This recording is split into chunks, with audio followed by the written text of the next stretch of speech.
Hey so hello guys, welcome back to my new video. आज हम पढ़ने जा रहे हैं एक्सरसाइज 2.2 का क्वेश्चन नंबर 3। तो कल थोड़ी गलती हो गई थी क्वेश्चन नंबर 3 में, इसलिए मैं आज दोबारा समझा रहा हूँ। तो चलिए क्वेश्चन पढ़ते हैं। Multiply and reduce to lowest and convert into mixed fraction. हमें जो है सबसे पहले पार्ट दिए गए हैं, उनको हमने मल्टीप्लाई करना है, उसके बाद उनको लोएस्ट फॉर्म में लाना है, उसके बाद जो है हमने उनको मिक्स्ड फ्रैक्शन में जो है कन्वर्ट करना है। तो चलिए ए पार्ट पढ़ते हैं। A part 7 complete multiply by 3/5 solution. हमने सबसे पहले सेम टू सेम लाइन लिख लेनी है। जिस नंबर के नीचे कुछ नहीं होता है उसके नीचे हमने लगा दे रहा है 1। न्यूमरेटर को न्यूमरेटर के साथ मल्टीप्लाई करना है और डिनोमिनेटर को डिनोमिनेटर के साथ। 1 5 जार जो है वो 5 ही आ जाएगा और 7 3 जार जो है वो 21। तो 21 अपॉन में आ गया 5। मैं आपको समझाता हूँ।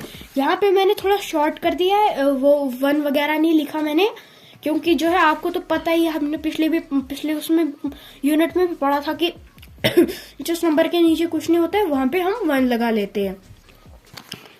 तो आ गया हमारा आंसर 21/5 इक्वल्स टू लगा के 5 जो है 21 से कटता है। 5 4 से जो है वो 20 होता है और प्लस 1 करने पे जो है आंसर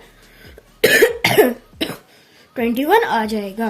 तो हमारा पहले पार्ट 7 कंप्लीट मल्टीप्लाई बाय 3/5 में जो है 4 कंप्लीट 1/5 आंसर आ गया है। B part 4 complete multiply by 1/3 solution. हमने सबसे पहले सेम टू सेम लाइन लिख लेनी है, उसके बाद जो है हमने न्यूमरेटर को न्यूमरेटर के साथ, डिनोमिनेटर को डिनोमिनेटर के साथ। 4 जहां 4 के नीचे कुछ नहीं है तो इसलिए हमने वहां पे 1 लगा रख लिया, क्योंकि जिस नंबर के नीचे कुछ नहीं होता वहां पे 1 लगता है। तो हमने 1 3 जार आगे हमारा आंसर 3, 4 1 जार 4, तो 3 1 जार जो है वो 3 1 जार 3, तो बच गया 1। तो 4 मल्टीप्लाई बाय 1/3 का आंसर आ गया है 1 कंप्लीट 1/3। तो C part 2 complete multiply by 6/7 solution.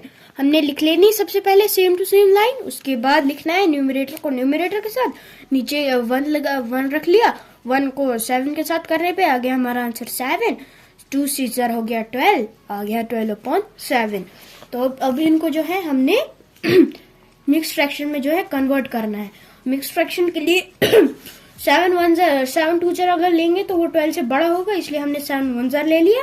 7 1 jar 7, फिर बचे 5, तो वो लिख लिया हमने। तो इसका आंसर आ गया 1 complete 5/7। D part 5 complete multiply bye 2/9 solution. लिख ली हमने सेम टू सेम लाइन, उसके बाद 5 को हमने 2 के साथ मल्टीप्लाई करना है और 1 को 9 के साथ, क्योंकि जिस नंबर के नीचे कुछ नहीं होता है वहां पे जो है 1 लगता है। तो 5 को 2 के साथ करने पे मल्टीप्लाई आ गया हमारा आंसर 10, और 1 को 9 के साथ करने पे 9, फिर 9 जो है 10 के साथ कटता है। तो मिक्स फ्रैक्शन में लाने के लिए हमें 9 1 जार 9, तो बच गया 1।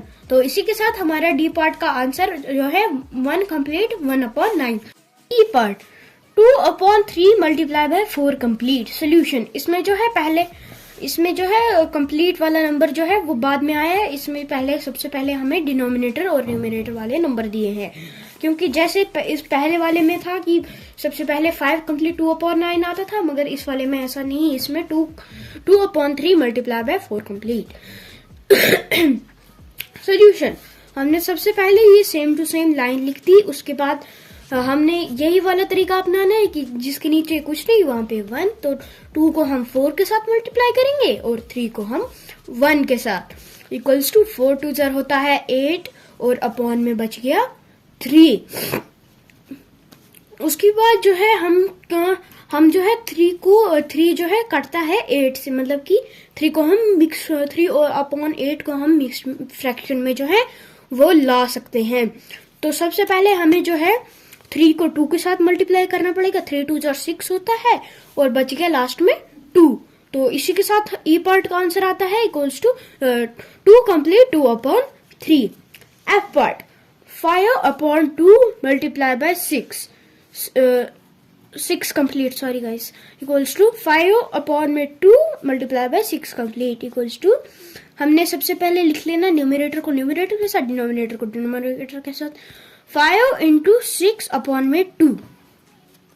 हाँ, 2 जो है 2 और 6 जो है आपस में 2 और 6 जो है आपस में कटते हैं। 2 जो है वो 1 के साथ कटता है और 6 2 6 जार 3 2 3 जार जो है वो 6 होता है। तो हमने इसको काट के इधर पे 3 लगा लिया और इधर पे जो है 1 के साथ जो है 2 1 जार 2 होता है, तो इसलिए हमने इसको 1 के साथ काट लिया। फिर 5 3 जार जो है वो आंसर आएगा 15 अपॉन में 1। तो इसलिए हमने सिर्फ सिंपल मिक्स फ्रैक्शन में इनको हम ला नहीं सकते हैं, तो मिक्स फ्रैक्शन में नहीं ला सकते, तो इसलिए हमने लिख लिया 15। अब G part, 11 complete multiply by 4 upon 7। अब सोल्यूशन लिखते हैं। हमने सेम टू सेम लाइन लिख ली सबसे पहले, उसके बाद जो है 11 को 4 के साथ मल्टीप्लाई करना है और 7 को जो है 1 के साथ। 11 को 4 के साथ किया हमने सबसे पहले, 11 4 जो होता है 44। तो उसके बाद अपॉन में 7, तो लिख लिया हमने 7, क्योंकि 1 7 जार 7 इक्वल्स टू लगा के हमने इनको जो है मिक्स फ्रैक्शन में लाना है। तो सबसे पहले देख लेते हैं 7 6 जार कितना होता है, 7 6 जार 42। 7 6 जार जो है 42 होता है, इसलिए हमने यहाँ पे 6 लिख लिया। 6 कंप्लीट। अब जो है लास्ट में बचे 2 नंबर, लास्ट में बचे 2, क्योंकि 7 6 जार 42 होता है। 42 में 2 प्लस कर लिया तो आगे हमारा आंसर 44, तो इसलिए हमने यहाँ पे 2 लिख लिया। अब जो है हम एच पार्ट पढ़ेंगे। H part, 20 complete multiply by 4 upon 5। Solution लिख लेनी हमने सबसे पहले सेम टू सेम लाइन, उसके बाद जो है हमने अब जो है इनको मल्टीप्लाई करना है। 20 मल्टीप्लाई बाय 4 अपॉन में 1 मल्टीप्लाई बाय 5। अब जो है 5 और 20 जो है कटते हैं, 5 1 जार कटता है और 20 4 जार। 5 4 जार जो है वो 20 होता है, इसलिए हमने इसको 4 के साथ काट लिया, और 5 1 जार जो है वो 5 होता है, तो हमने इसको 1 के साथ काट लिया। अपॉन में आ गया 4 4 जार कितना होता है, 4 4 जार होता है 16 अपॉन में 1, क्योंकि यहाँ नीचे अपॉन में जो है 1 बच गया था, तो इसलिए हमने लिख लिया यहाँ पे इक्वल्स टू लगा के 16 अपॉन में 1। तो इसका आंसर जो है आता है वो आता है 16, क्योंकि इनकी जो है इसका हम मिक्स फ्रैक्शन नहीं बना सकते। 16 आ गया हमारा आंसर, 16 जो है आंसर आ गया। आई part, 13 complete multiply bye 1 upon 3। तो हमने सबसे पहले सॉल्यूशन में सेम टू सेम लाइन लिख दी, उसके बाद जो है हमने 13 को 1 के साथ मल्टीप्लाई करना है, इक्वल्स टू लगा के 13 मल्टीप्लाई बाय 1। तो 13 के नीचे कुछ नहीं था, हमने वहां पे 1 मान लिया। 1 3 जार आ गया हमारा आंसर 3 और 13 1 जार आ गया हमारा आंसर 13, क्योंकि अगर किसी भी नंबर को हम 1 के साथ मल्टीप्लाई करते हैं, वो नंबर उसकी सेल्फ मतलब की अगर हम 1 को 1 के साथ करेंगे तो 1 ही आंसर आएगा, क्योंकि किसी भी नंबर को 1 के साथ मल्टीप्लाई करने पे वही नंबर आता है। तो 13 1 जार लिख लिया हमने 13 अपॉन में 3 इक्वल्स टू लगा के अब हमें इसकी मिक्स फ्रैक्शन बनानी है। तो सबसे पहले हम 3 4 जार कितना होता है, 3 4 जार होता है 12 में क्या प्लस करेंगे 13 बन जाएगा, वो है 1। तो इसका आंसर आता है 4 कंप्लीट 1 अपॉन 3। तो अब पढ़ेंगे हम J part, 15 multiply by 3 upon 5 solution. 15 हमने सबसे पहले ये सेम टू सेम लाइन लिख लेनी है, उसके बाद जो है हमने इनको 15 और 3 को मल्टीप्लाई करना है। 15 मल्टीप्लाई बाय 3 अपॉन में 5 जो है 5 और 15 जो है आपस में कटते हैं, तो 5 को हमने 1 के साथ और 15 को 3 के साथ, क्योंकि जो है 15 जो है 5 की टेबल में आता है, 5 3 जार जो है 15 होता है।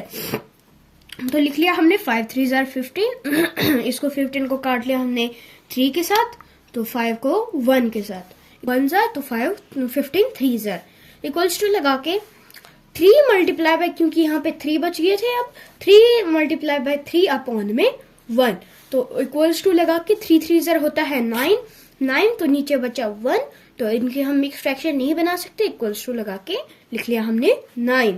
अब जो है लास्ट पार्ट के part, 16 multiply by 2 upon 8। Solution में लिख लेते हैं। सबसे पहले हमने लिखा 16 कंप्लीट मल्टीप्लाई बाय 2/8। तो फिर हमने इनको मल्टीप्लाई करना है इक्वल्स टू लगा के 16 मल्टीप्लाई बाय 2/8। 8 जो है 16 के साथ कटता है, 8 1 जार तो 16 2 जार, क्योंकि 8 1 जार 8 होता है जो कि कट गया, और 8 2 जार जो है वो 16 होता है। तो हमने लिख लिया है यहाँ पे 16 को 2 के साथ, 8 को 1 के साथ। तो अब बचे 2 और 2। अब 2 2 जार जो है वो आता है हमारा आंसर 4, और अपॉन में क्या था, वो था 1, अपॉन में था 1। तो 4 इन दोनों की जो है मिक्स फ्रैक्शन जो है नहीं बनती, तो हमने इसलिए सिंपल लिख लिया 4। तो आई होप कि गाइस आपको समझ आई होगी। आज के लिए इतना ही। कल हम जो है आपको क्वेश्चन नंबर 4 समझाएं। और कल की वीडियो के लिए सॉरी, थोड़ा गलत हो गया था। बाय।